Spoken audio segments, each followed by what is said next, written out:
Saludos amigos y amigas de Por la Familia. Una vez más estamos aquí con ustedes. Damos las gracias a Dios. Siempre, siempre, siempre tenemos que dar gracias a Dios porque el solo hecho de levantarnos, de respirar, de estar en pie, mire, es motivo para dar gracias a Dios.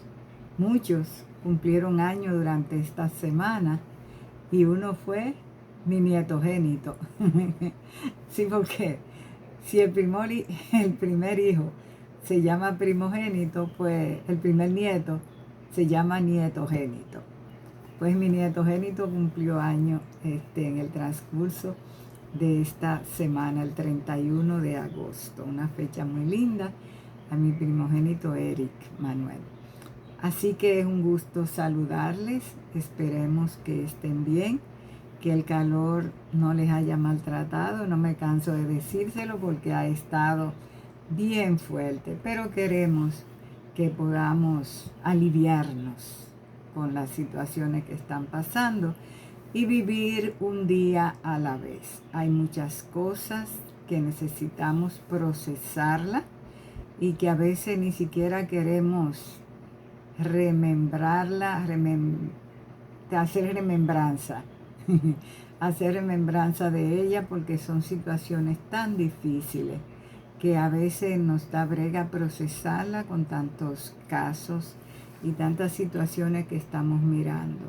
Pero tenemos la esperanza y la seguridad de que Dios está mediando y va a seguir mediando en lo que pasa con esta situación de cómo está el mundo hoy día.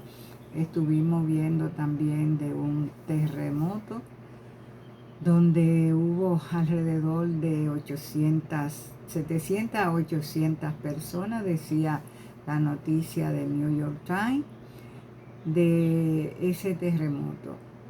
Así que son muchas las señales que están habiendo de situaciones que nos alertan de que el mundo está difícil y que está llegando a una parte final. Queremos darle la bienvenida una vez más a ustedes, amigos y amigas de Por la Familia, y gracias por estar con nosotros. Continúe apoyando este canal. Ahora inclusive Bonque el Divino cambió el logo. Así que por favor apoye el canal, que lo que llevamos es palabra de salud mental y palabra de vida. Es el propósito desde que se fundó esta plataforma.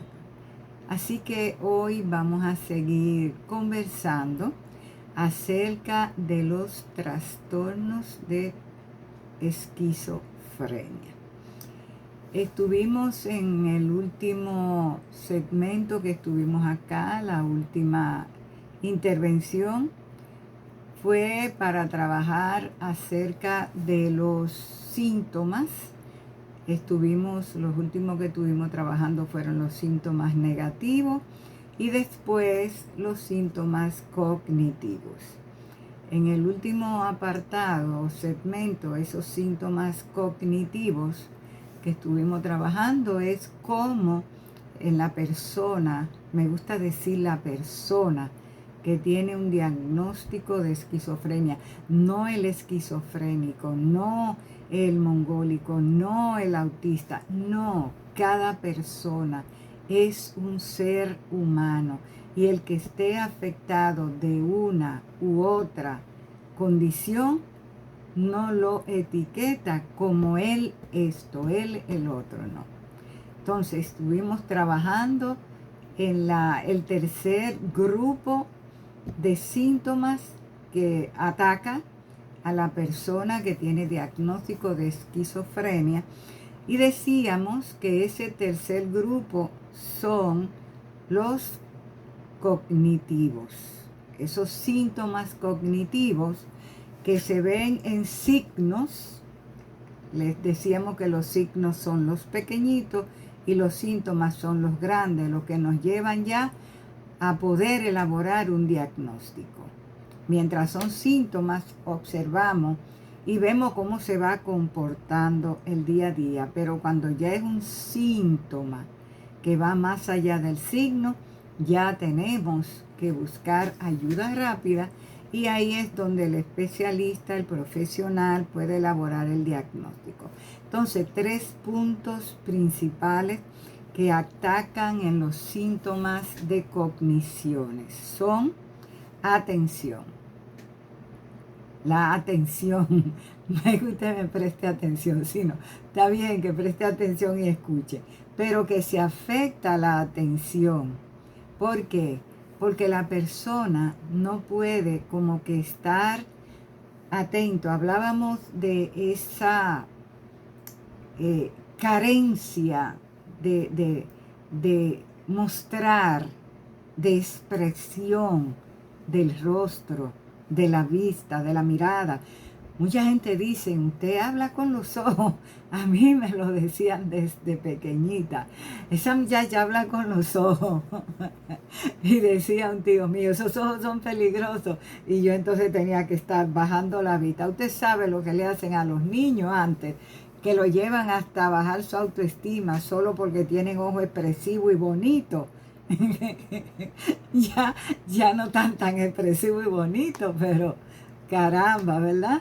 Entonces, esa expresión facial que es como que no te dice nada, pues cuando hay afectada la atención, esto conlleva también que van de la mano. Le decía atención, concentración y memoria. Van como que enracimados estos tres. Entonces, cuando tiene afectada la atención, también la concentración, que usted no puede concentrarse en una sola tarea. Y después de eso también, pues le afecta memoria. Entonces, recuerden esos síntomas que son signos en lo que tiene que ver con lo cognitivo, que afecta la atención, por ende la concentración. No puedo dedicarme a una tarea, no puedo estar tranquilo, no puedo hacer una sola cosa a la vez, que decimos tarea, porque cosa le llamamos a todo. Eso es un cliché que tenemos, de decir esta cosa, al igual que la que se llama vaina. Todo, como que van de la mano. Entonces, no se concentra a hacer una tarea a la vez. Y también eso pues lleva al apellido memoria. Afecta la memoria, porque hay, recuerde, daño cognitivo, cerebro. Y la memoria, ¿dónde es que se cultiva? ¿Dónde es que se mantiene? ¿Dónde es que se procesa todas las ideas y los pensamientos? Cerebro. Entonces, cuando hay esquizofrenia, pueden estar afectados todos los lóbulos del cerebro: lóbulo frontal, lóbulo occipital, temporal derecho, temporal izquierdo. Entonces, eso quiere decir que también en esos síntomas cognitivos afecta memoria. Bien, eso eran pinceladas de los signos y síntomas cognitivos, que fue de lo último que trabajamos en la anterior. Voy a decirle algo que para muchas personas puede sonar raro, porque muchos tienen mitos acerca de las personas que tienen diagnóstico de esquizofrenia. Pero al igual que en todas las condiciones, hay mitos y realidades. Entonces, oiga bien esto, la mayoría de las personas con diagnóstico de esquizofrenia, y ahora sí escuche claro, no son violentas. ¿Cómo dije? Sí, la mayoría de las personas que están diagnosticadas con esquizofrenia, que tienen la condición, no son violentas. Ay, ¿por qué cometen tantas barbaridades? Cuando hacen eso, recuerde que decíamos, no son ellos, tienen afectadas todas las cogniciones, tienen afectado el sentir de la realidad. Cuando una persona ataca a su familia, a sus hijos, a su padre, como vimos en el último caso que trabajamos aquí, no está en sus cabales. Tiene alterada la realidad de su vida, sus cogniciones, su pensamiento, su sentimiento y por ende actitud y memoria. Pienso, siento, actúo. Entonces, la mayoría, grave es eso, no son violentas. Ahora, ¿qué sucede cuando están descompensados? Que llegan todos estos síntomas y convergen todo lo que le hemos venido hablando de síntomas psicóticos, síntomas negativos y síntomas cognitivos, que puede tenerlos todos a la vez. ¿Así, doctora, de malos? Sí, puede tenerlos. Puede tener las alucinaciones, puede tener la mirada perdida, puede estar sin que el pensamiento esté concentrado y está fuera de su realidad. Puede tener todo. Delirio y creerse quien sea y tomar medidas porque está escuchando voces y esas voces pueden decirle que es otra persona o que es una deidad. Todo eso puede estar pasando. Entonces, cuando usted ve que está agresivo o agresiva la persona que tiene un trastorno mental, sea esquizofrenia o cual otro, usted revise que esté tomando su medicamento adecuadamente, porque puede ser que no. En general, las personas con diagnóstico de esquizofrenia tienen más probabilidad, oiga bien, de que otros le hagan daño a que ellos le hagan daño a la persona. Porque si están controlados, no son agresivos así de esa manera. Entonces, lo que hay es que revisar lo tan importante que le hemos recalcado, remarcado y repetido aquí, que esté adecuadamente tomando su medicamento y que tenga supervisión también adecuada de su red de apoyo.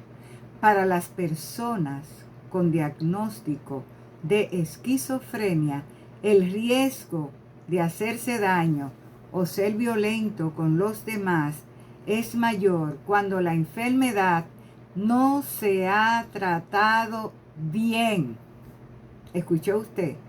Cuando no se ha tratado bien o cuando coexiste con alcoholismo, otras drogas.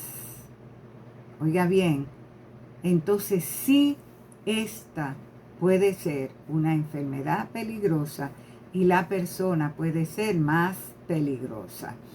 Cuando esas otras sustancias toman parte en el cerebro de una persona con esquizofrenia, ahí sí que la situación se vuelve peligrosa. Okay, entonces, habiendo ya aclarado, definido los síntomas, los signos y la forma de la esquizofrenia, vamos a hablar ahora de la forma clínica o subtipos. Les decía que se reconocen por lo menos 5 o 6 subtipos, pero voy a tratar los 4 que son más frecuentes en el DSM-5, Manual Diagnóstico y Estadístico de los Trastornos Mentales, que es pues el Vademecum, el libro por el cual debemos regirnos los psicólogos y también muchos psiquiatras que, aunque tienen el PLM de medicina o el PBM, también se rigen por este. Formas clínicas o tipos. Esquizofrenia hebefrénica es uno de los tipos de esquizofrenia. Su comienzo es precoz, significa temprano, cercano a la adolescencia. Recuerden que decíamos que el diagnóstico básicamente en su gran mayoría se hace entre los 16 a los 30, que aparecen pacientes o personas antes y personas después, porque en esto nadie está como un libro escrito que a todos le va a parecer igual a la misma edad ni con la misma manifestación de síntomas. No, puede aparecer después de los 30 porque hay esquizofrenia tardía que han aparecido, y antes de los 16 porque también hay de inicio temprano o precoz, y se han diagnosticado esquizofrenia en niños más pequeños de la adolescencia. ¿Ok? Bien, entonces esta, la hebefrénica, es la de comienzo más temprano, cercano a la adolescencia. Puede ser una aparición brusca. ¿Qué significa brusca? Que los síntomas llegan de repente y juntos. Una aparición como que así, que usted diga, pero ¿qué le pasa? Aunque con frecuencia los familiares pueden no darse cuenta de los trastornos de conducta que expresan la severidad del proceso que se está instalando de manera brusca hasta que perciben los delirios y las alucinaciones.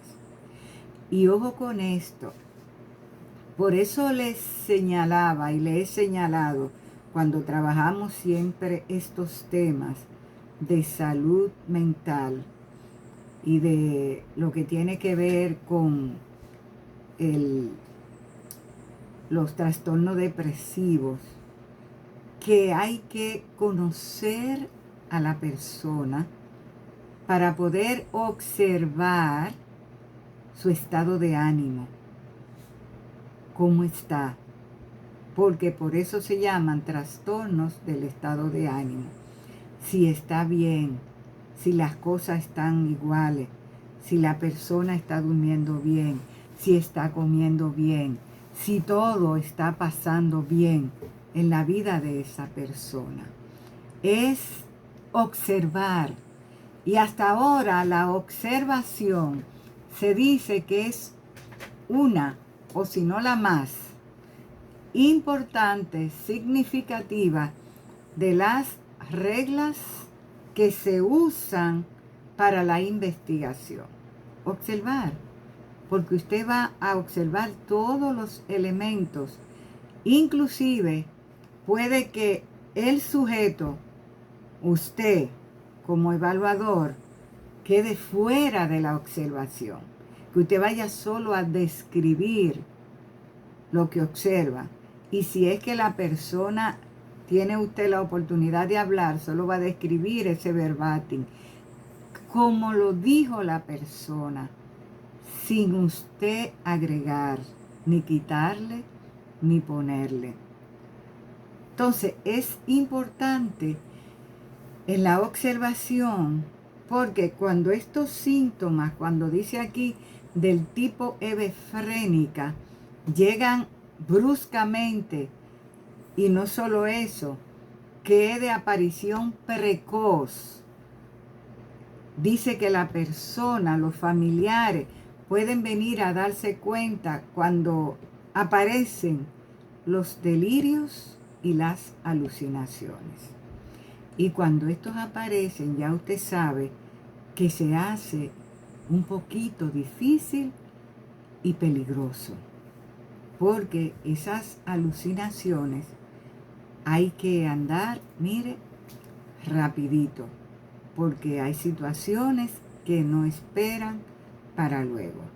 Entonces, hasta que ellos reciben o perciben todos estos signos y síntomas, van a estar percibiendo esos trastornos y puede ser que hayan estado haciendo daño ya, esos chicos, que hayan estado ya haciendo daño y por no conocer, por no haber tenido la certeza de lo que está pasando, podría ser algo lamentable con esos chicos o con esa familia, porque pueden hacerse daño a sí mismos o hacer daño a otro del entorno, porque puede ser una cosa o puede ser otra.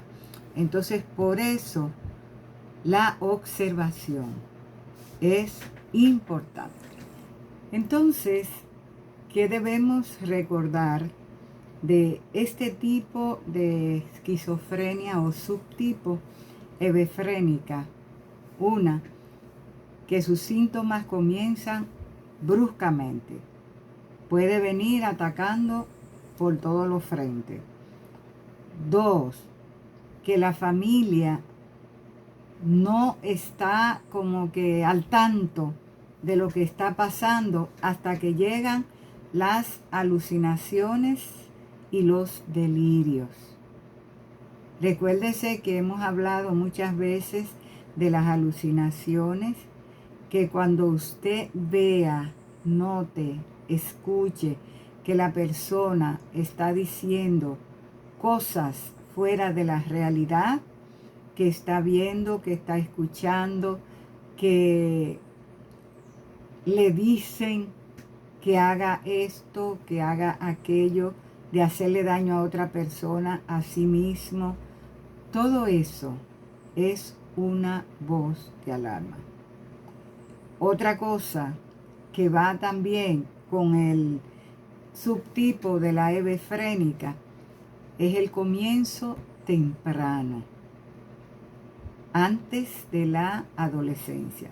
¿Cuán antes? Puede ser en la pubertad, que es cuando está el cambio de los caracteres secundarios de la sexualidad. Y muchos de nuestros muchachos en esa etapa, porque ya se nos quieren ir de la mano, hacen a veces cuadros que no son esquizofrénicos, ni psicóticos, ni nada de eso, pero se vuelven agresivos, se vuelven, ¿cómo se llama? Contestadores, se llama, oposicionales desafiantes o el OPDS. O sea, que tenemos que saber cuándo es normal que el adolescente o el puber o el niño está en otra conducta. Y para eso hay que conocer a sus hijos, conocerlos desde temprano. Por eso, porque al conocerlos desde temprano, usted va a saber cuando está cambiando, cuando cambia la conducta, cuando cambia la manera de hablar, cuando se retrae, cuando habla solo, cuando dice cosas incoherentes, cuando usted lo ve de manera más decaído o más alejado o más retraído o menos participativo o participativa. Son muchos signos de lo que hemos dado que usted puede tener en mente. Y si va a lo cognitivo, pues atención. La atención, recuerde, concentración, memoria, que no estás recordando. Y una tareita que le dejamos, o un ejemplo que le dimos en la anterior es la orientación. tiempo, lugar o espacio y persona. ¿Quién eres? ¿Cómo te llamas? Y hasta cuántos años tú tienes, cuándo naciste, dónde tú estás y qué estás haciendo y cómo se llama esto aquí y en qué fecha estamos, día, mes, año. Eso es orientación, eso es buscando si está orientado en tiempo, espacio y persona. Y ahí usted va a estar evaluando si lo que usted observó es real o es algo de eso que hacen los púberes y los adolescentes. ¿Ok? Eso es importante. Entonces, el segundo subtipo es la esquizofrenia paranoide. Esa esquizofrenia es peligrosa porque cuando la persona tiene paranoia, ese delirio de persecución llega en la paranoia. Y muchos han cometido errores por no saber que la persona tiene síntomas de paranoia. Muchos en la celotipia es ya un diagnóstico de un celo patológico. Y muchos se agarran de esta patología para celar hasta lo sumo, con o sin razón, y el celo es una enfermedad y se llama celotipia. Y muchos dicen, no es que quiero mucho, no es que soy delicado o delicada, no es que tengo mucho cuidado y no quiero que nada pase. Hay una diferencia marcada en ser cuidadoso y en ser celoso.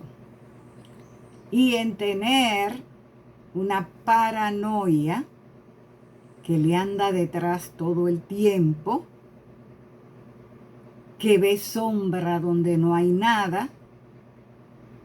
Esa es la paranoia peligrosa. Entonces, la esquizofrenia paranoide es esta que siempre están persiguiendo. Siempre. Y siempre están hablando de él o de ella. Y si usted levanta su teléfono, dice que está llamando a la policía para delatarlo. Y si usted habla bajito, dice que se está comunicando para que la persona que tiene enfrente no se dé cuenta. Es algo de prestarle atención. Yo no sé si usted ha tenido, no sé si la dicha o la desdicha de tener una persona con esquizofrenia paranoide o solo con paranoia por celotipia. Cerca, pero tenga cuidado. Entonces, seguimos con el subtipo de esquizofrenia paranoide. Su comienzo suele ser brusco también, al igual que la hebefrénica. Sin embargo, a veces suele presentarse de forma insidiosa, que llega, pero que va, que no es tan así, brusca a la vez. ¿Okay? Es la más tardía de los subtipos. Oiga bien, apenas puede aparecer en sentido general entre la segunda y tercera década de la vida. Y aprovecho para recordarle el caso que estuvimos trabajando del joven Pumarol, que una de las cosas que decían los padres es que él empezó o le hicieron el diagnóstico a los 20 años. ¿Se da cuenta? Entonces, el diagnóstico viene como dado de libro. A los 20 años, la segunda década de la vida, esquizofrenia paranoide. Y recuerde que él hizo un cuadro psicótico bien grave, bien fuerte, bien exacerbado, que dejó víctimas y personas heridas. Y a él, pues a los 20 fue que le diagnosticaron. Entonces, en sentido general, comienza entre la segunda y tercera etapa de la vida. Sus síntomas más notorios son alucinaciones y delirios. Esas alucinaciones que hemos estado mencionando antes, durante y después de que comenzamos este tema, porque en la depresión ya, cuando hay depresión grave, pues hay alucinaciones y también hay paranoia, porque hay alucinaciones y hace también cuadros psicóticos, porque es una depresión profunda, grave, y hay también muchas veces agresiones y también intentos, ideas o suicidio. Cada una de estas tiene sus signos, síntomas y sus manifestaciones. Entonces, en la esquizofrenia paranoide también se ven los delirios y las alucinaciones. Es por eso que es tan peligrosa. Y es por eso que usted ve que esas personas con una celotipia se vuelven posesivas. Posesivas hasta el punto de creerse que la mujer es de ellos o que el hombre es de ellos, porque como digo una cosa, digo la otra. También han habido homicidio o masculinicidio, porque se llama feminicidio. Entonces, sí se han visto, claro, que con mucha menor frecuencia, y en estos días últimamente se están viendo unos casos espeluznantes, pero en todas partes.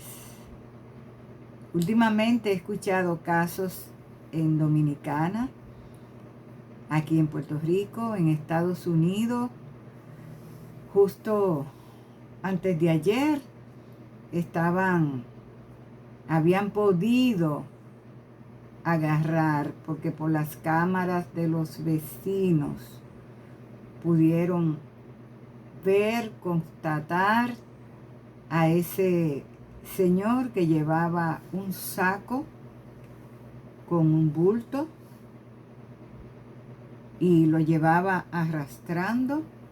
Salió en horas de la madrugada, como quizá la mañana de 4 o 5 de la mañana, y salió con ese saco arrastrando